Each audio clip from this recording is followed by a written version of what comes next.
And when does anger appear in the heart? When certain things are happening against your will or against your desire. So such disappointment leads to anger. Anger makes us lose our balance, and once we lose our mental equilibrium, somehow we lose our humanity.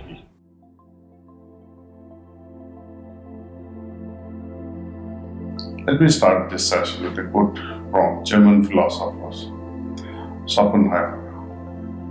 He asked, "How can we determine whether a man is happy or unhappy?" He defined true happiness as the complete satisfaction of all desires. Is it possible? You could say that the happiness of a person can be described mathematically. In one of those lighter moments, this equation came as an inspiration. Like if all the desires are fulfilled, let's say you had 10 desires. And out of these 10 desires, all 10 desires are fulfilled. That means 10 divided by 10 times 100. It'll be 100% happiness, isn't it? Let's say if out of 10 only 5 are fulfilled, then it would be 50%. But think of an individual who says he has no desires. The total number would be 0.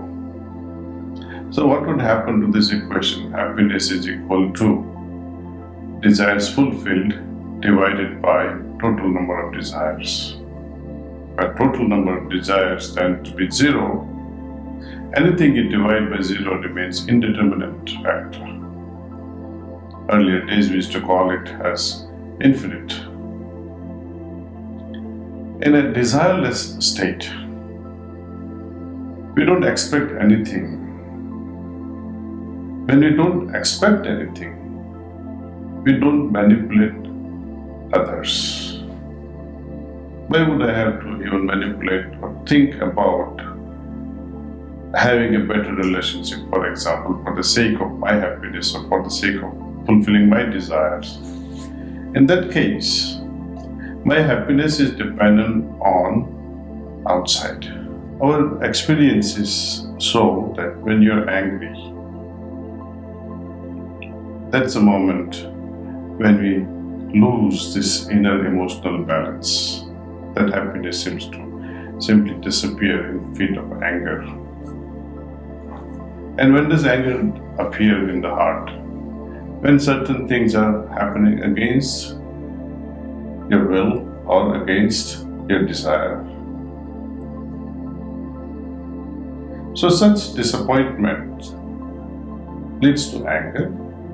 Anger makes us lose our balance, and once we lose our mental equilibrium, somehow we lose our humanity, because humanity, that human nature, human character, it is all about humanness, which arises from the heart. When the heart is in a state of anger because a small desire was not fulfilled, then it speaks a lot about our nature. We need to change that inner nature so that we remain in a position to accept. If one wants to have infinite happiness, infinite bliss, then we ought to minimize numbers of desires, from more and more of it to less and less, and finally, if possible, to 0. Make peace with yourself. So, to arrive at such a state of the heart which accepts, which loves, which remains constantly in a state of compassion, this is possible only when I go deep within my heart, touch the real conscience, feel that real conscience all the time. Allow that conscience to rule our life. When one transcends all these differences within oneself as well as within friends and family circles, then there's beauty to such a life. Key is to go deeper within your consciousness and touch the pure conscience with the help of transmission, yogic transmission we call pranavati. Meditation becomes deeper and deeper each time you practice it. So what have we learned out of this? The key to happiness is to remain in tune with our inner purity, with our inner compassionate state, inner chambers of the pure heart.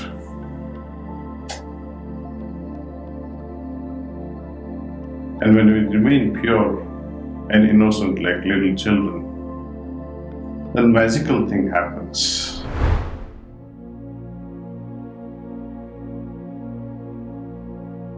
Idea is to develop, along with sensitivity, along with our development. Sensitivity is needed, but along with that, some level of withstanding, some level of acceptance should come automatically within us. Daaji Maharaj, he used to advise to a person whenever he had some problem in the office, that my boss is always critical of me, even though I am doing the best I can. He seems to hate me. This is what the Abhyasi was complaining to Daaji. So Daaji said, I'll teach you a technique, apply this technique. So this also applies to individuals who are so negative in your life, people who are not so good with you, negative all the time, criticizing you, not appreciating your work or ideas. So instead of developing this aversion, think that your love is being transmitted from your heart to their heart. As you exhale, as you breathe out, transmit your love to that person directly on his face or into his heart. Right? And while you inhale, the hatred or the feelings of dislike that other person has towards you, you are pulling it towards you and throwing it out from the side. So it's a simple technique. You meet this person, if you happen to meet this person, you start transmitting the love to their heart. As you breathe out, transmit this love on the face as well as the heart. As you breathe in, pull the dislike that they may have towards yourself and throw it out from the side. Try this technique.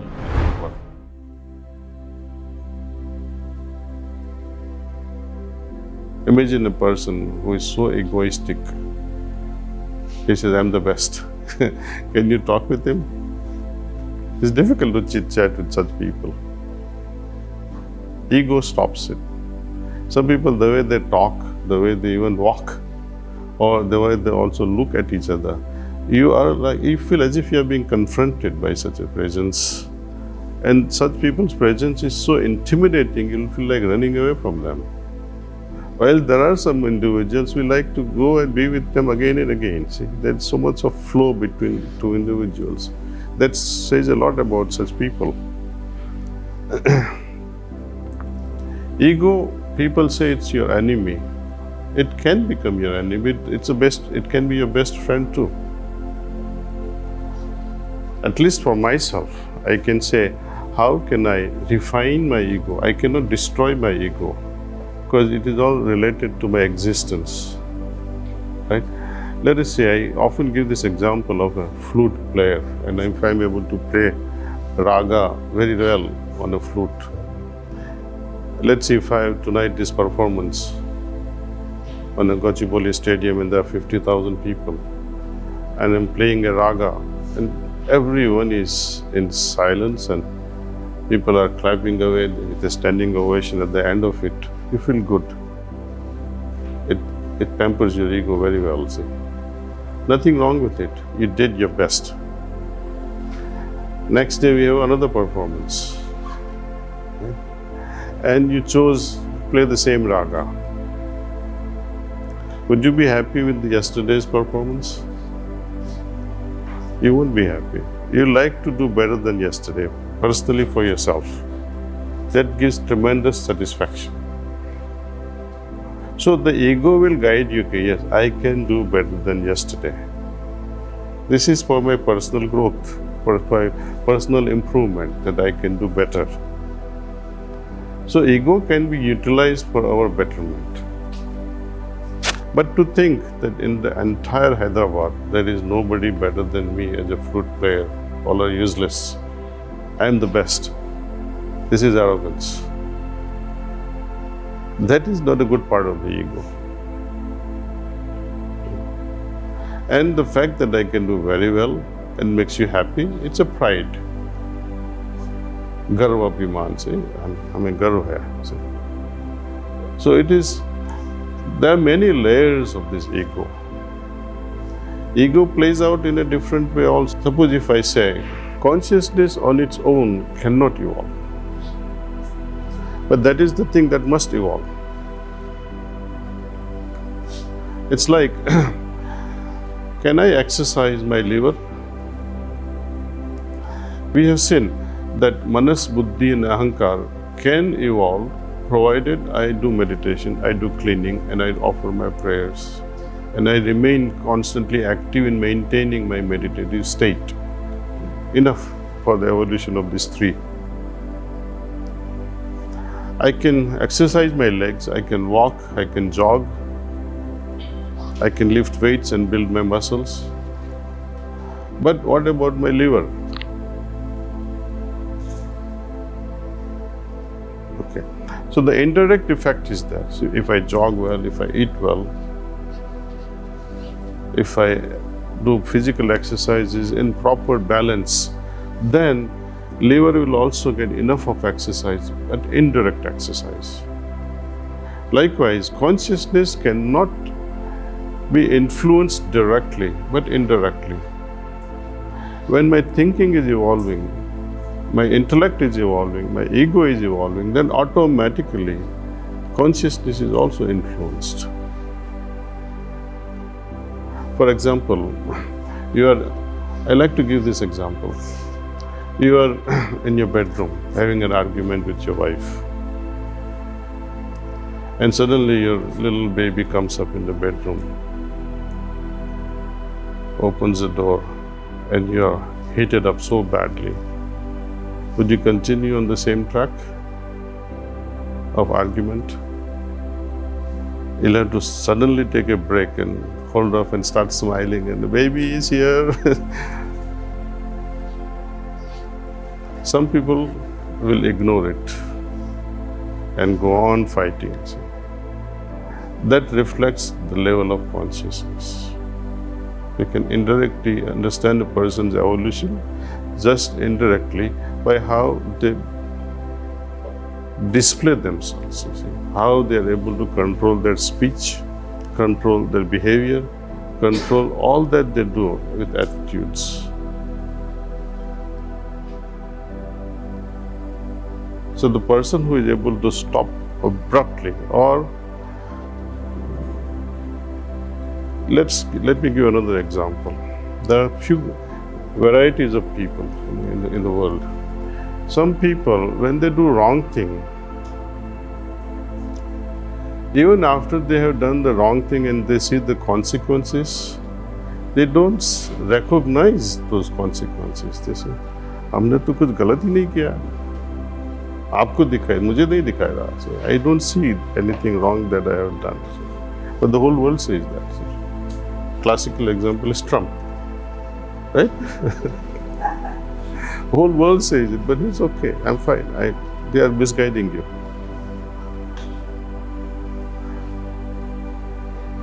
Little better people than these foolish guys, they'll understand, oh, I did this mistake. But after the event, better ones than them, while they are doing wrong things, they'll say, oh, I'm doing this wrong thing. The wisest of the lot, even before doing the wrong thing, they will know, this is not right that I'm going to do, so I must stop it. But there too, there is a category. They know it is wrong and yet they do it. And there are people who see it as wrong and stop doing it. So you can see the reflection of evolved consciousness, or not such an evolved consciousness, even in mundane things like this. So meditation, by and large, is only for this, how we evolve our consciousness, and when it is the best, the most refined, which is akin to godly consciousness, then you can say, I've reached home. There is total peace. There is no lack in me anymore. You'll feel contented.